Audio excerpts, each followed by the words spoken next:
Est-ce que vous saviez que la majorité des traders amateurs perdent de l'argent? D'ailleurs, si vous regardez cette vidéo, peut-être que vous en faites partie. Et malheureusement, c'est pas souvent à cause des marchés ou de votre stratégie, mais plutôt à cause de vos propres biais psychologiques. Mais rassurez-vous, aujourd'hui, on va prendre ce sujet au sérieux et j'ai décidé de vous dévoiler les 9 biais psychologiques les plus courants qui sabotent les traders amateurs, comment ces biais peuvent vous affecter et surtout comment vous pouvez les surmonter pour améliorer vos performances en trading. Je vais vous fournir des conseils pratiques pour identifier et contrer ces biais afin d'améliorer vos décisions de trading. Alors si vous êtes prêt à transformer votre approche du trading et à réaliser de meilleures performances, n'oubliez pas de vous abonner à notre chaîne et d'activer la cloche pour ne rater aucune de nos précieuses astuces. Allez, c'est parti.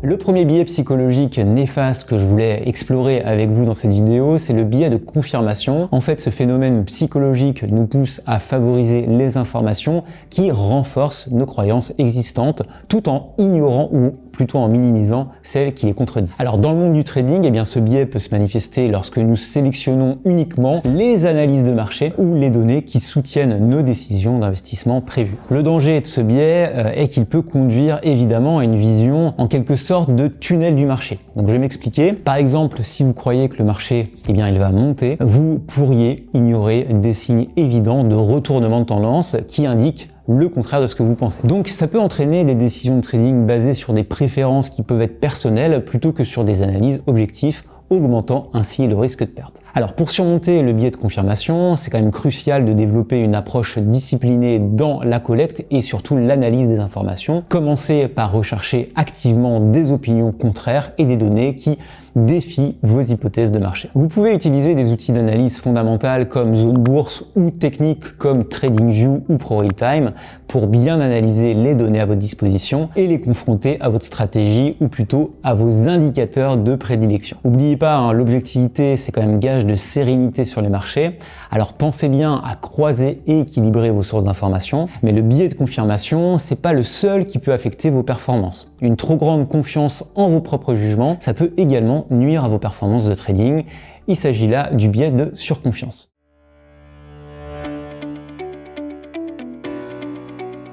Alors après avoir examiné comment nos préférences peuvent altérer notre perception de l'information, je vais vous parler maintenant d'un autre obstacle psychologique majeur, le biais de surconfiance. Ce biais se manifeste lorsque nous avons une confiance qui peut se caractériser comme excessive en nos connaissances ou en nos capacités de prévision des marchés financiers, souvent sans base solide pour cette assurance. Alors si on se concentre dans les marchés financiers, plus particulièrement dans le trading, eh bien ça peut se traduire par des prises de risques qui sont démesurées ou des stratégies de trading qui peuvent être considérées comme trop audacieuses. Imaginez une journée où vous êtes plutôt puissant, vous avez fait 3 super trades, vous prenez un peu de confiance, et bien c'est à ce moment-là qu'il faut pas entrer dans un état de surconfiance où vous allez ouvrir en quelque sorte une dernière position un petit peu au feeling parce que vous avez trop le mojo. Car la surconfiance, ça peut être particulièrement dangereux dans l'environnement volatile du trading. Ça peut vous amener à négliger l'importance de la gestion des risques, à maintenir des positions perdantes un petit peu trop longtemps ou à opérer en quelque sorte avec des volumes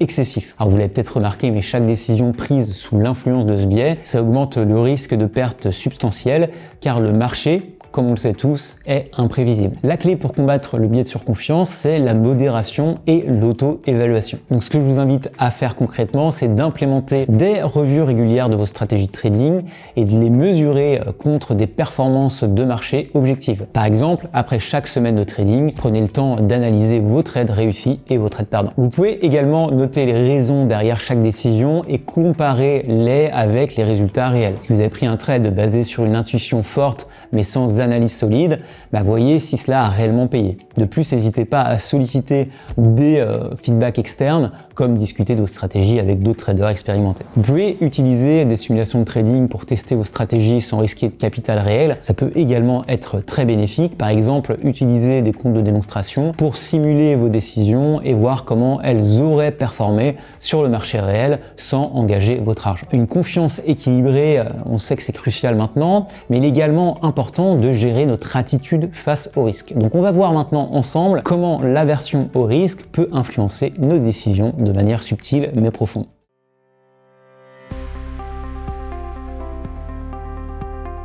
Alors en trading, l'aversion au risque, eh bien c'est le penchant psychologique à préférer éviter les pertes plutôt que d'acquérir des gains équivalents. Alors ce biais, on peut le voir particulièrement chez les traders qui ont vécu des pertes importantes dans le passé et qui peuvent devenir excessivement prudents, voire en quelque sorte paralysés face à de nouvelles opportunités de trading. D'ailleurs, vous avez peut-être vécu ça, à ce moment-là où devant les écrans, eh bien même avec une stratégie valide, c'est impossible de passer à l'action parce qu'on a peur tout simplement d'un retournement.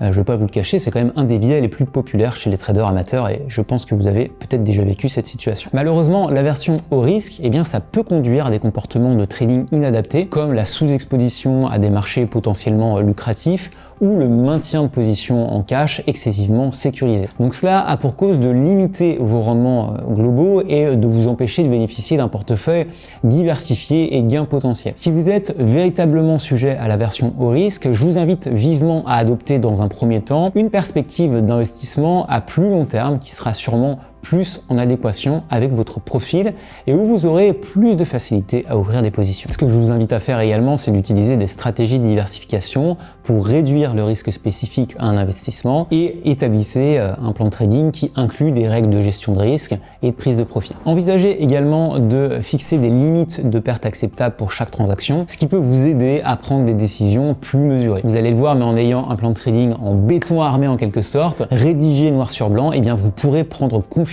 et mettre de côté ce biais psychologique car vous aurez une stratégie qui est rodée à appliquer. Bon, maintenant que vous savez gérer les risques, il est également vital de comprendre comment vos premières impressions peuvent ancrer vos décisions futures. Donc on va parler du biais d'ancrage et de son impact sur vos stratégies de trading.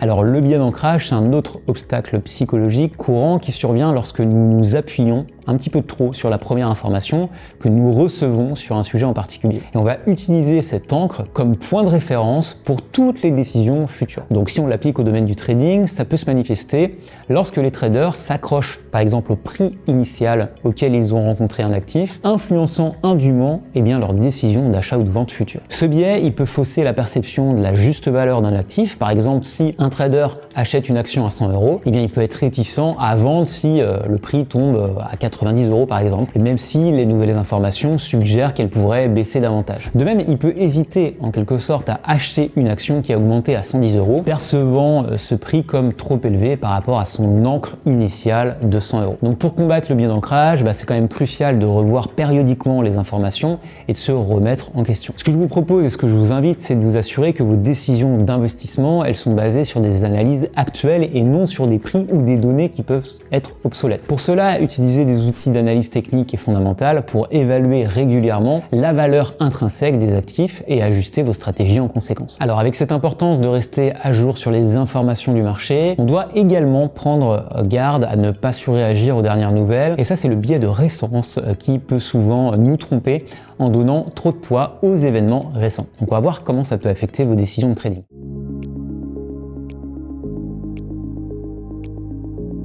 Alors le biais de récence, c'est en quelque sorte la tendance à donner plus d'importance aux événements les plus récents, ce qui peut déformer notre jugement en nous faisant penser que ces événements sont plus probables ou plus pertinents qu'ils le sont en réalité. En trading, ça peut se manifester lorsque les traders prennent des décisions basées principalement sur les dernières fluctuations du marché, sans considérer la tendance à plus long terme. Donc ce biais peut conduire à des réactions exagérées aux fluctuations de marché à court terme, ce qui peut inciter à acheter ou à vendre de manière plutôt impulsive. Par exemple, si le marché a fortement chuté récemment, ça peut vous pousser à vendre par peur de pertes supplémentaires, même si les fondamentaux de l'investissement restent quand même solides. Donc concrètement, pour contrer le biais de récence, il est essentiel de maintenir une perspective à long terme et de s'appuyer sur une stratégie de trading bien définie. Par exemple, établissez des règles claires pour vos décisions d'entrée et de sortie, telles que n'acheter que lorsque le prix d'une action est en hausse depuis par exemple 3 mois consécutifs. Vous allez le voir, mais la mise en place également d'un journal de trading, c'est bénéfique. Après chaque trade,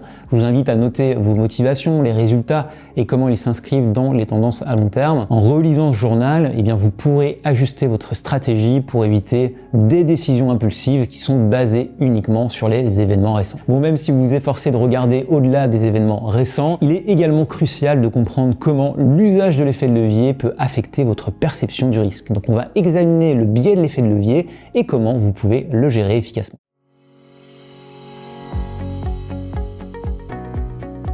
Bon, pour le coup, vous allez le voir, c'est assez clair et simple ici. Le biais de l'effet de levier se produit lorsque les traders sous-estiment les risques associés à l'utilisation de l'effet de levier dans leurs opérations de trading. Alors, vous le savez sûrement déjà, mais l'effet de levier peut amplifier les gains, mais il augmente également les pertes. Donc, ce qui peut rapidement dégrader le capital de trading si les marchés évoluent défavorablement. Donc, utiliser l'effet de levier sans une compréhension en quelque sorte adéquate de son impact, ça peut mener à des pertes qui sont plutôt importante. Par exemple, un trader peut se sentir tenté d'augmenter la taille de ses positions pour maximiser les gains potentiels, ignorant que ça pourrait également maximiser les pertes potentielles, surtout lors de mouvements de marché imprévus. Donc pour gérer efficacement le biais de l'effet de levier, ça va être essentiel pour vous de pratiquer une gestion rigoureuse du risque. Donc ça va inclure par exemple l'établissement de limites claires sur le montant de l'effet de levier utilisé et l'adaptation de la taille des positions en fonction de votre profil de risque et de votre stratégie globale. Donc c'est important de se former continuellement sur les mécanismes de l'effet de levier et de tester les stratégies sur des comptes de démonstration avant de les appliquer sur des conditions réelles. Ce que je vous invite aussi, c'est d'utiliser des outils, par exemple comme des stop-loss pour limiter les pertes potentielles. Enfin, ne laissez pas l'attrait des gains rapides vous détourner de votre plan de trading discipliné. Ça, c'est vraiment l'erreur du trader amateur. Concentrez-vous sur vos objectifs à long terme. Donc, vaut mieux des petits gains réguliers en limitant le risque qu'une exposition qui pourrait cramer votre compte et réduire à néant tous vos efforts. Donc, vous le comprenez, gérer et vraiment bien comprendre l'effet levier, c'est crucial, mais c'est également important de ne pas tomber dans le piège de penser qu'on peut tout contrôler, chaque aspect des marchés.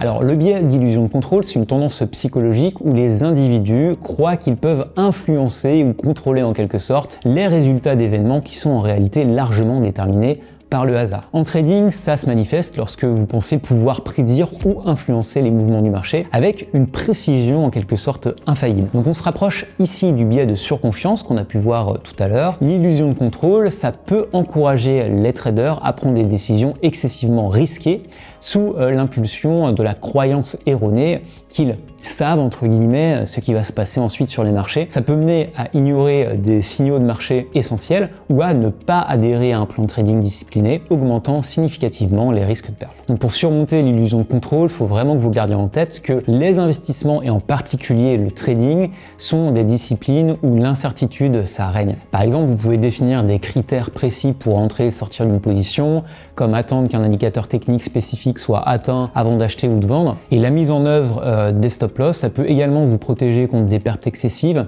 et garantir que vous suivez en quelque sorte votre plan de gestion des risques. Donc toutes ces astuces, ça vous permettra d'analyser vos performances de manière plutôt objective et d'ajuster vos stratégies en fonction des tendances réelles du marché plutôt que vos sentiments personnels, et c'est vraiment ce qu'on veut éviter. Maintenant qu'on a vu comment l'illusion de contrôle peut affecter négativement vos décisions de trading, on va s'intéresser à une autre émotion puissante et souvent néfaste, c'est la colère. Alors le biais de colère, ça se manifeste lorsque les émotions de colère vont influencer votre décision de trading. Donc cette émotion peut être déclenchée par des pertes récentes, des erreurs commises ou des événements externes qui vont affecter votre humeur. La colère, ça peut vraiment vous pousser à agir sans réfléchir, ça va augmenter le risque de prendre des positions mal calculées et en cherchant à vous venger du marché, vous pouvez entrer dans des transactions avec une analyse qui va être insuffisante et amplifier les pertes initiales. Donc ça, c'est un peu le principe de vouloir se refaire après une perte sèche. Mais malheureusement, la colère, ça érode votre capacité à suivre un plan de trading prédéfini, augmentant les écarts par rapport à votre stratégie initiale. Donc ce que je vous invite vraiment à faire, même si je sais que c'est difficile, c'est d'apprendre à reconnaître et à accepter la colère pour pouvoir prendre du recul avant de prendre des décisions. Utilisez des techniques de relaxation comme la respiration profonde, la méditation ou des pauses régulières pour calmer votre esprit. Et tenez également un journal où vous allez noter les émotions ressenties. Ça peut vraiment vous aider à comprendre et à gérer les déclencheurs de colère. Une autre astuce, j'y pense, qui fonctionne bien et qui est même maintenant proposée sur les plateformes de trading, c'est de couper automatiquement vos sessions de trading après un nombre défini de pertes. Ça vous obligera à une certaine rigueur et ça vous aidera toute dérive qui est liée à ce biais. Ok, après avoir exploré les effets de la colère sur vos décisions de trading, on va passer à notre dernier biais émotionnel qui peut également s'avérer destructeur, c'est l'impatience. En trading, la capacité à rester patient, à ne pas se précipiter sur des décisions impulsives, c'est vraiment essentiel pour réussir à long terme. Et je vais vous montrer maintenant comment l'impatience peut vous affecter et quelle stratégie adopter pour la surmonter.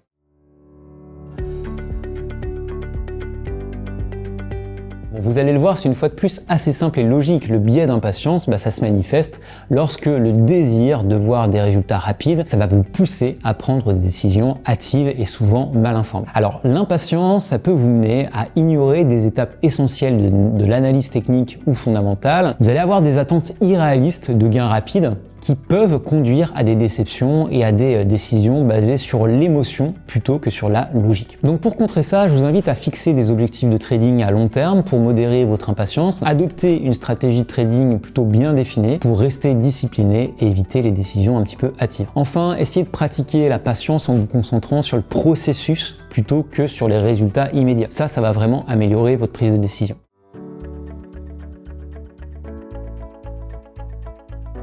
Voilà, on a parcouru ensemble les méandres de la psychologie du trading en passant par des biais tels que les biais de confirmation, l'illusion de contrôle. Vous l'avez vu, chacun de ces biais, s'il n'est pas reconnu, peut sérieusement compromettre vos résultats en trading. Donc en adoptant une approche disciplinée, en recherchant activement des informations contradictoires et en maintenant un plan de trading rigoureux, vous pouvez surmonter ces obstacles psychologiques et devenir un trader plus compétent et plus confiant. Voilà, maintenant que vous avez les clés pour déjouer ces biais dans votre trading, n'hésitez pas à partager cette vidéo avec d'autres traders et dites-nous dans les commentaires quels biais vous avez déjà exploré et vécu en trading.